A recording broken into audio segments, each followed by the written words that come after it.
Hello, my name is Amjin Rakai, and looking around kind of the One Piece sphere, it doesn't really seem like anyone believes that the newest Dr. Vegapunk reveal is actually the Dr. Vegapunk, and I believe that that's all by design, and it's a very Future Trunks / Cable from X-Men situation where a savior from the future has been sent to the past. But I don't really think that that's the deepest layer of what's going on here. I actually think that part of that savior messiah that's been sent back in time has been corrupted, and we're going to tackle kind of both sides of that Vegapunk coin in this video. And we're just going to get right into the craziness that is Vegapunk being from the future and how they are sending pieces of themselves back in time to make sure the world's ultimately still on course to be eaten by the big bad wolf. And kind of like how every single piece of robotics that we saw in this chapter was ultimately being remotely controlled by Dr. Vegapunk in some way, I believe that this model of Vegapunk is also being remotely controlled in some way, and I don't think we'd look too much further than kind of the context clues that are visually there of looking at where the word bubble is coming of the Dr. Vegapunk thing and how it kind of points directly to that scouter, as well as the first panel kind of being hidden underneath the helmet, so like we don't really see like the full face, all kind of to me being clues of someone pulling the strings behind the curtain. And like everything with One Piece, it's always extremely complicated, and I believe that Vegapunk is not just one being or thing or force in the world. I ultimately believe that it's one of the trees in the Garden of Eden, the tree of knowledge of good and evil, and in the One Piece world it's been cut apart and sliced in half, and basically the two sides are working against each other to either save or destroy the world. And as crazy as that sounds, I think that it's kind of manifested itself in many different ways in the One Piece world, and I think that this version of Vegapunk is one. I also think the other big witch doctor we've met, Dr. CUREha, might be the other half. All maybe in some crazy way trying to influence the Dorothy of this One Piece world, Luffy, into following them over the other in like a weird Wizard of Oz battle. And in a very real way, the world government and Marines in the One Piece world are controlling the ends of the Grand Line, which I kind of think are a very clear and deliberate clue, kind of being to Oz being in control of, you know, the end of the Yellow Brick Road. And in a crazy sort of way, the Oz keeps getting replaced and taken over in the One Piece world, and with that kind of the control over it. Now, part of that I do think is that overall big Emerald City clue from One Piece that we don't know the place of and all this stuff. Well, emeralds kind of historically are kind of a false treasure, and in many myths they're given to dwarfs as kind of a thing to fool them and all sorts of things like that. Emeralds kind of being a false lead or a trap, I guess, false bait, I believe is a big clue. And the Wizard of Oz, tells us that as well, that following this, golden path to this emerald is not really a treasure, and, all the stuff you get from watching Wizard of Oz. I'll go into that in future videos. For this one, I think that, part of that corruption has been someone kind of utilizing the Grand Line as a overall path or road to follow to kind of trap would-be destroyers or saviors of the world in some way. And that Wizard of Oz kind of relation is all over the story, but for Vegapunk specifically, it's, I think, tied to doctors. And like I said, Dr. CUREha and this Vegapunk thing. Now, I think that they both mainly, use animals in very weird ways, which we're going to get into. But between Dr. CUREha and Dr. Vegapunk, one kind of being a wicked witch of the West and another being a good witch of the East, maybe sort of thing. Between Toto and the Flying Monkeys and the Little Munchkin and all of those things, there's very questionable usage of subclasses of species and people, and I think that kind of exploitation has been on the forefront of the One Piece story, but not in the in the ways that we kind of think. One huge clue to that is Chopper. He's constantly not valued as a crew member as far as the outside world is concerned. Yet, if you know anything about real pirates and stuff like that, the most treasured possession on any pirate ship was a medicine box and a medicine treasure chest, and a medic on a pirate ship was the most important position. So I think everything's kind of been flipped on its head. In fact, famously, Blackbeard actually traded a whole bunch of goods and stolen money and stuff like that just for a medicine chest for his ship during one excursion. So I think all that stuff is a big-time clue, and I think it's sadly all a big-time clue to how Blackbeard was eventually betrayed by the United States Navy at Orca Coke Grove. So I want a pet monkey.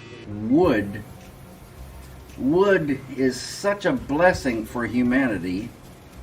And looking at this page through the light, you can really kind of, interpret it how you will, but I do think that there's lots to the idea that this fake emerald city on top of the world, Mary Joa, whoever kind of controls that controls the worlds, and this sea current thing and the creation of sea currents and the flow of the wind and everything like that, I think is all ultimately made from like a huge kind of worldwide weather machine in Mary Joa, and everyone maybe is kind of after control of that device. But I think that's actually just a big trick, and that the real wind controller device is actually Luffy. And if you can believe it,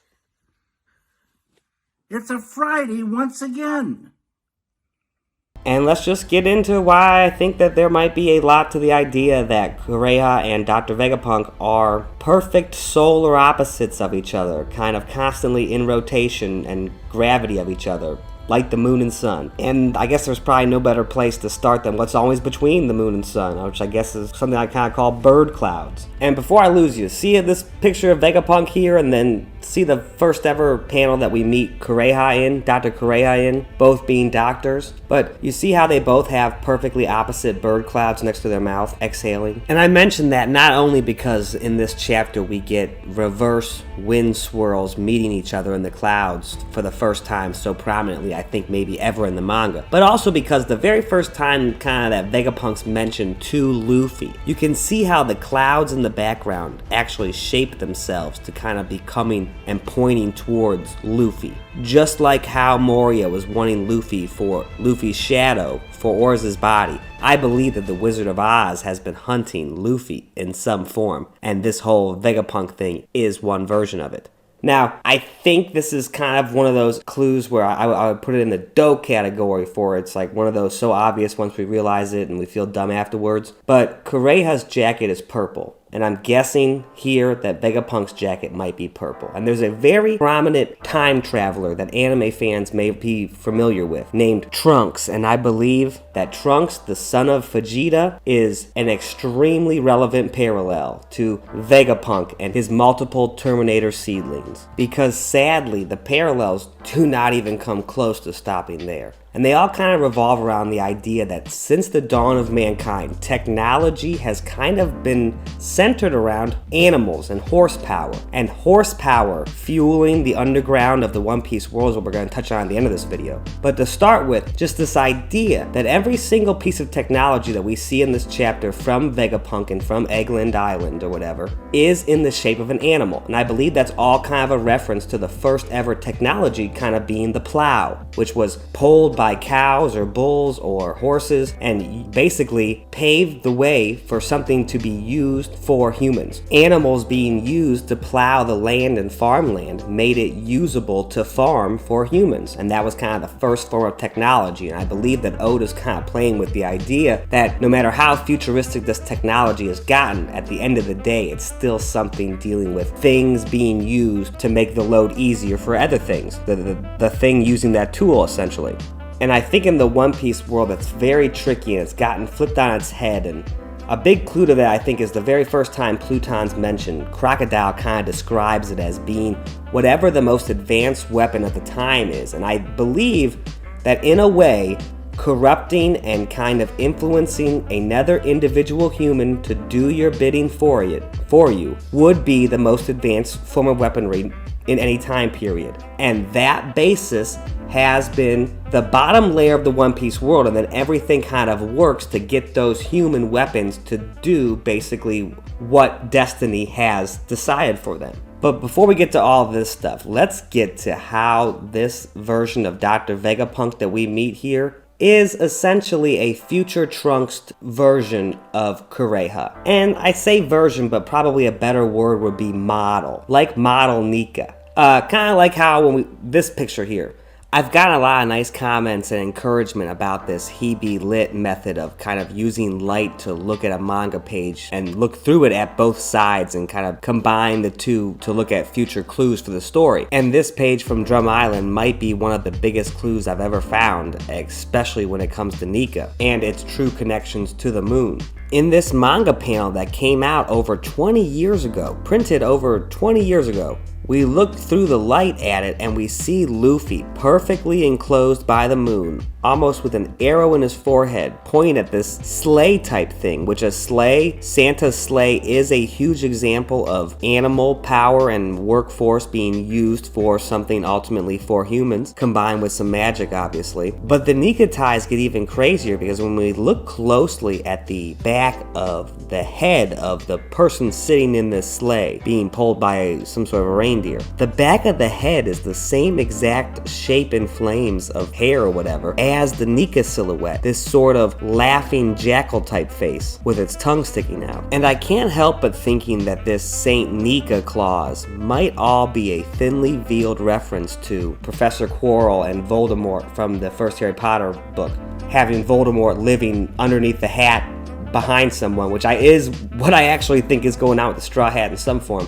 But you'll have to wait for Tuesday, where I'm coming out with my Luffy's Real Dream video, and that's kind of the second half of that, and Corrupted Dream World. But looking through this page to see the page behind it with the light and kind of all that stuff, we see a very obvious Nika clue to Luffy. And this paw thing, paw is a very interesting word that's got tons of definitions, but the main one we're gonna just look at for a second is this one, which is to clumsily dig through something. And I've been talking to Dax Saki, really cool dude, really like a lot of his theories, and I really like the whole mole and digging thing. I just think there's lots of versions of a mole, and in the One Piece world, I think the number one way that the baddies have corrupted things to dig for them is moon rabbits. And I think this is all kind of a big clue to that, but we're going to touch on this clumsy word in just a second. First off, looking at this laugh thing, cat, cat, cat, cat, cat. The word cat means to prepare a firearm for firing, and I believe that, like I was talking about with the weapon thing, is extremely relevant to what's going on and the perfectly timed plan that Vegapunk has hatched on the world.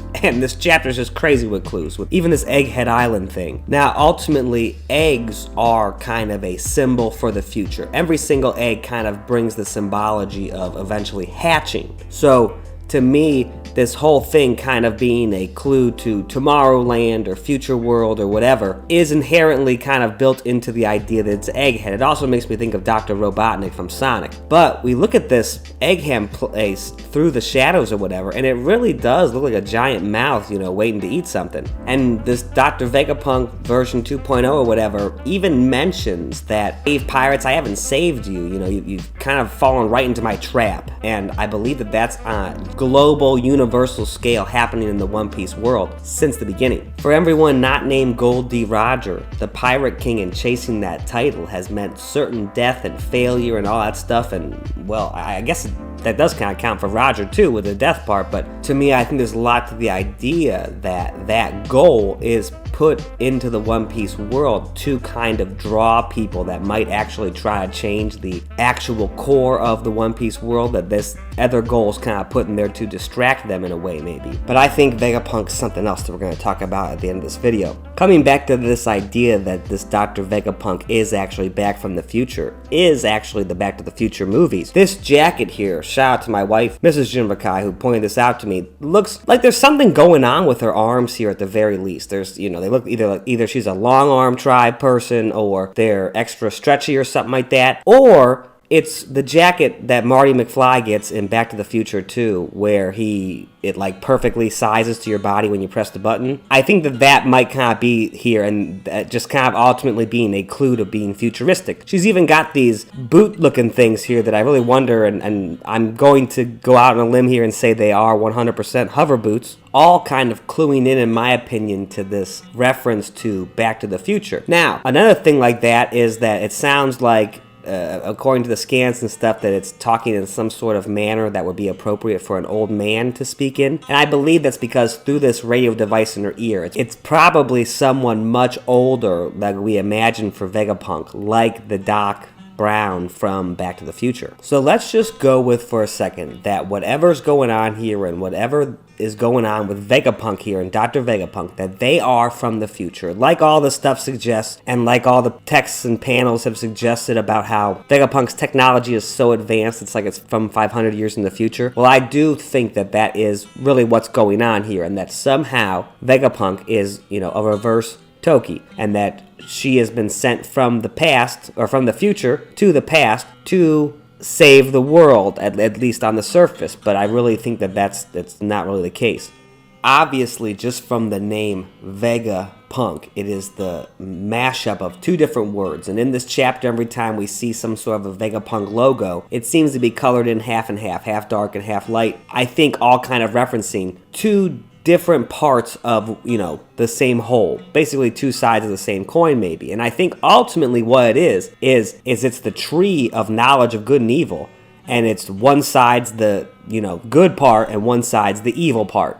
But earlier I mentioned about how I think that this is just the Dr. Vegapunk CUREha model 2.0 basically. So let's go back to Dr. CUREha and when we met her on Drum Island and kind of see the staggering similarities between that whole section and what we just saw in this newest chapter. Right before they get to Drum Island, Wapol jumps up from the sea just like this shark thing does. Of course, Wapol's got his, hippo thing on the mast of his ship, whereas this one's a shark thing. And this through line of technology almost always being animal-based. I talk about in my Lunarians Are Cyborgs video where we see those kind of play snake things from Amazon Lily that are used to travel across the calm belt. And I think this idea of animals pulling something obviously is in all of the sun chariot myths and stuff like that, and moon chariot myths, stuff like that, where sometimes the sun would be drawn by horses, and then sometimes the moon would be drawn by cranes. All sorts of things like that, ultimately being animals being used as a workforce. Now, my friend Diaregulus has a great video, I think it's on TikTok, about the Jonas myth and how it might tie into Joy Boy and the One Piece world. And I think it's got a lot of great points, and I have some differing conclusions, but to me, this idea of Jonah, the story of Jonah is that he was being punished by God until he eventually, did what God wanted him to do. And one of the punishments at the start, kind of, is he's stranded with this whale. And the whale and Jonah decide to team up to survive, basically. And I think all of the Jonah story kind of boils down to this idea of just man against God and kind of always being used by God in a way, and that being a, sort of unfair. Well, it's never really touched on that the whale is even more used than Jonah. At least Jonah got talked to by God. The whale just got used and abused and then thrown away, just like Laboon. But everyone throughout time and literature has always kind of griped on behalf of Jonah and his strife and plague against God. But no one's ever really stood up for this whale, and I think that authors like George R. Martin and Ichiro Oda have kind of taken that to the next level to where the animals are fighting back in a sense. Vegapunk even alludes here to not being able to take out innate desires or whatever, and in the original translation I was reading, it was something about being unable to take out lust in these creatures, and that to me all sounds an awful lot like free will to humans and not being able to perfect them before, kind of sending them out to the world and from the viewpoint of an angel maybe, or a god of some sort. And speaking of gods, that relevant moon panel with the kind of back of the head Nika thing, I think is a huge clue to this idea, because the silhouette is sitting back obviously with its hands kind of crossed across its chest, and the sled and work is being done by the reindeer. The whole apparatus is being pulled by the power of the reindeer. I think pointing at this clue of the animals doing the work for the humans in some form. But this idea that it also looks a lot like Santa Claus. Well, Santa originally mainly meant female saint. And leaning back into this light magic idea, this famous panel where Dr. CUREha says, "The will of D lives on." When we look through the light of it, the lives on part lines up exactly over Vivi. And in particular, the Animal Zone Ox user, Dalton, being influenced by Vivi. And I talk about it much more in my kind of, my 1057 One Piece is Fried, Bred to Hate video, which is not trying to be propaganda at all or anything sort of like that. It is all talking about this kind of radicalizing youths, and in this case, radicalizing animals to be on the side of humans, even though that ultimately, will lead to their death in some form. And in that video, I talk about how hate is kind of used to radicalize people, but I think the idea of acceptance and love is what's used on the animal side of things. Basically, to create an animal that would hunt itself. or its own kind in some form. Like, let's take, for instance, fairies or mermen or something crazy like that. Say that for some reason in their biology, like sea turtles, they have some innate desire to return to the place they were born.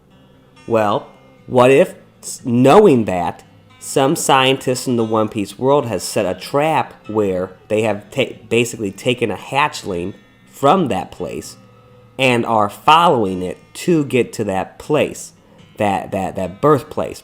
And I think that ultimately that has been utilized and has been being used in the story the whole time through Luffy, I think, and other characters to kind of get back to the ancient kingdom. Basically using the instincts and natural survival traits of a species against it to hunt down the surviving members and places of it.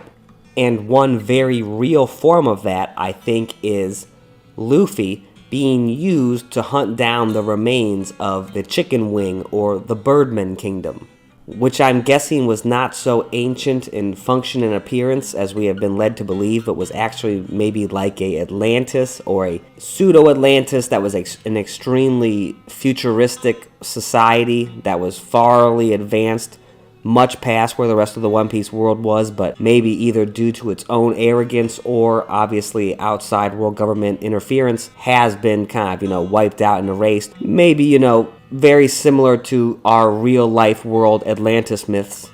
But as crazy as it sounds, I do think that there is an ancient kingdom of chicken wing or birdmen people that basically nest on the top of the world tree, and they've kind of been displaced and scattered across the world, and all of the story has kind of been hunting down the remnants of those golden gooses. Ladies and gentlemen of the jury, the question before you today is a simple one.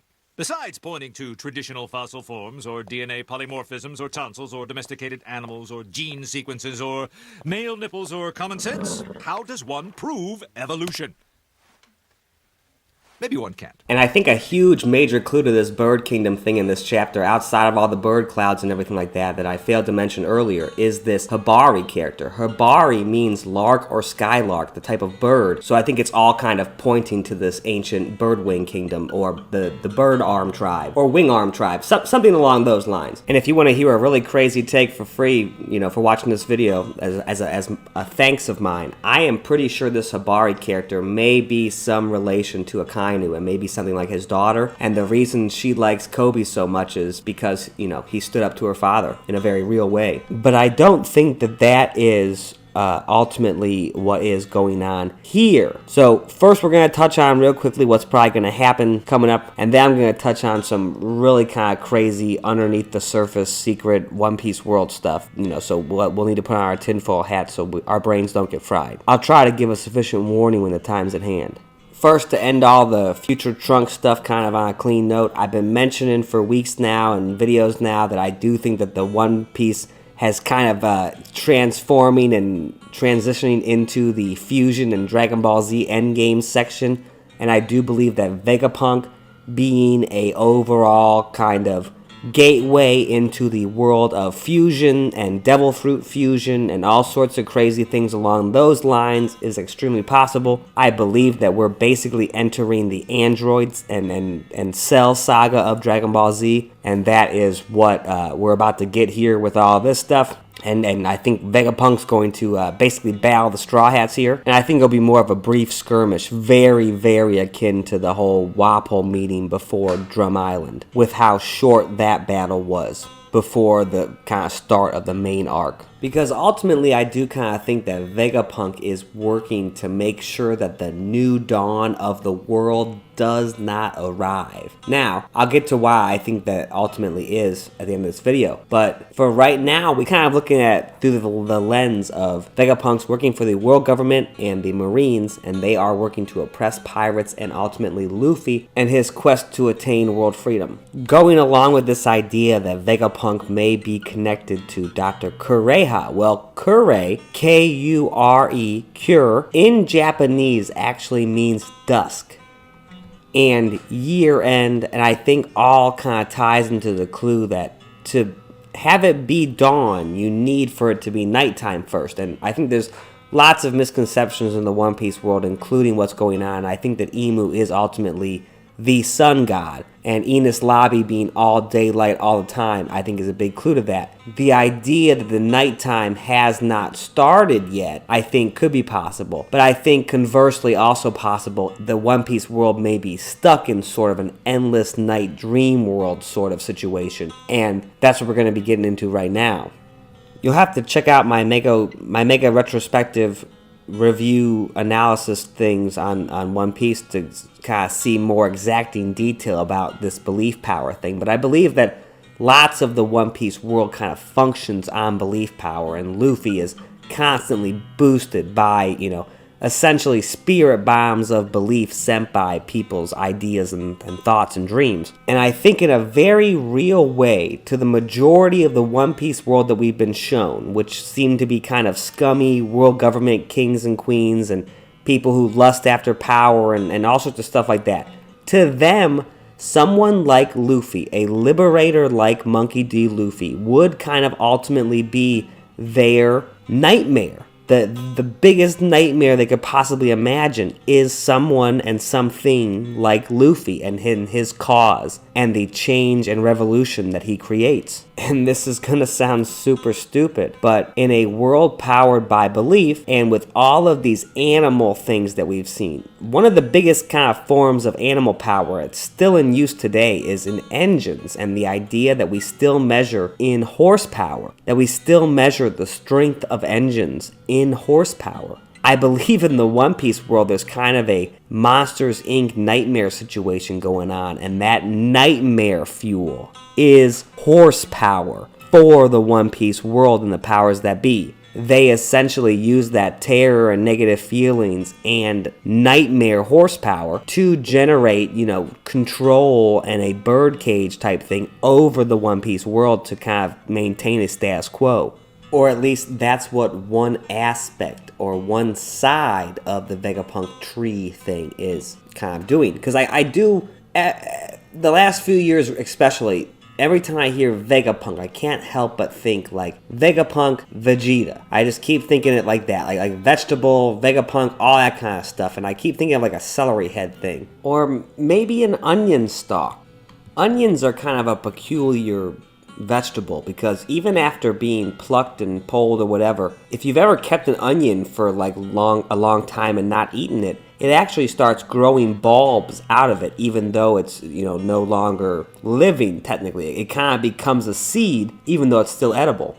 And the actual chapter that we meet Dr. CUREha, there's this lady in the background who's officially named in an SBS by Oda, Maria Onion Bear. I think kind of tying into Kuma and his ties to Drury Bonnie maybe, and why exactly she wants to talk to Vegapunk. But there's a whole thing in this SBS about Oda adding onion stalks to the basket that she has. And I believe that this whole thing is a reference to kind of, these plucked seedling things re-sprouting themselves in the One Piece world. And she actually even specifically says that Dr. CUREha should not be home at the time that Luffy and Sanji are trying to take Nami there to be cured. Yet we know that she is, which I actually think is a huge clue to the things that we think about Blackbeard having multiple bodies, I think is at play with multiple characters in the One Piece world, and CUREha may be one of them. And her kind of double-layered 4-8-eye thing glasses, I think are maybe a big hint to that. As well as her heart shirt that's split up into 4 pieces and 4 sections. And like Nika and through Luffy is conceivably some sort of a marine operation that has been hijacked by pirates, considering that the Gum Gum fruit was under the possession of the Marines and then stolen by Shanks, then, given or stolen by Luffy, whatever. All of that kind of being a clue to the idea that this is some sort of a technology of the gods, maybe, or a device or tool or weapon of the powers of the, government that has kind of turned against it. that's essentially what I think CUREha is. I think that she's one model of Vegapunk that has kind of turned against its master in a way. And now, devastatingly, I don't actually think that that's a good thing, but we'll get to that in a second. First, I think a lot of crazy stuff's going on, but the main one being that Vegapunk is some sort of being or brain type entity, like Dr. Wheeler from the World's Strongest Dragon Ball Z movie in the 90s. Something like that is trying to end the world, so it has basically sent Terminators back in the past to ensure that the world is on track to end in a certain way. This mission is too important for me to allow you to jeopardize it. I know that you and Frank were planning to disconnect me, and I'm afraid that's something I cannot allow to happen. And maybe it's on purpose to make it rebirth itself, kind of like a jump-starting a heart type situation, or maybe it's something more sinister. And I think it could be a very sort of Leto's, the second from Dune and all that stuff, and God Emperor Dune and things. I think it could be a similar situation to something like that, where in the future, it's such a bad future that this brain jar Dr. Vegapunk thing rules the world and has realized that humanity has failed in this timeline and has ended itself and has taken precautions to try to save it in the past. Conversely, I think that there may be a sort of utopia society in the future that is not all it's cracked up to be, and is all essentially forms of slavery, and that utopia future is such a bad future that Vegapunk has gone back in time to try to ensure that that does not come about, and in doing so is trying to actually just end the world fully, not end it to the point that it is for this utopia society.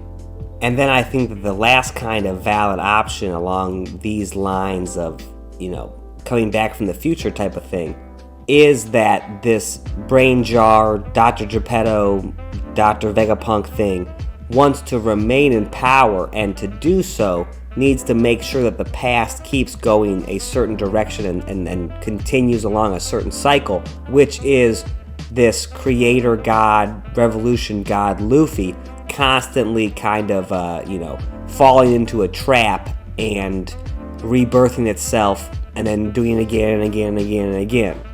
Basically fulfilling the role that, we take for granted of the sun every single day of the week. It, kind of runs around a hamster wheel around the world to ensure that we have light and all sorts of, life-bringing things that the sun brings with it every single day. That kind of hamster wheel cycle might be what Vegapunk in the future is ultimately keeping Luffy on track of in the present day. But I do think that Dr. CUREha, in a very Nightmare Before Christmas sense, is trying to either steal the seasons or restart the seasons in the One Piece world by utilizing Luffy and his natural built-in instincts. Or just like in Dragon Ball Z, has gone back in the past to save Goku. And to kind of tie a nice clean bow on all of this stuff and to hint at kind of maybe some of the secrets that Vegapunk or Dr. CUREha might know ultimately about devil fruits, this idea of using ancient kind of tools. Well, one of the most ancient kind of famous weapons of warfare that's ever existed is actually Berserker mushrooms. And every single time that this Emerald City or these ancient kingdom treasure places have been brought up, something about the word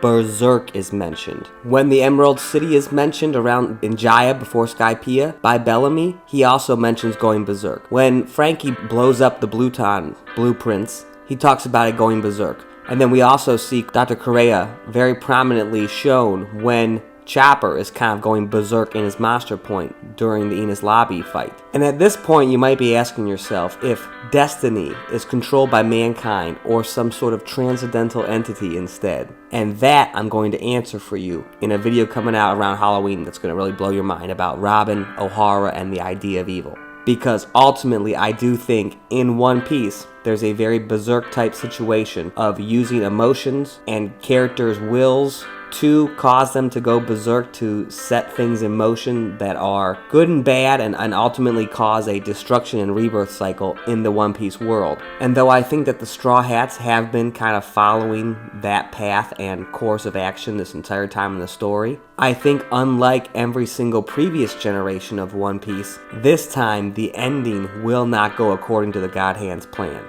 If you've watched the video this long, please think about subscribing and liking the video and commenting what you think of this craziness. And if you think, you know, even if all this stuff is wrong, if ultimately Vegapunk is actually from the future, but it's for some different purpose or reason, let me know down below. Thank you so much for watching. My name is Amjin Rakai, and I will talk to you all later. Bye-bye.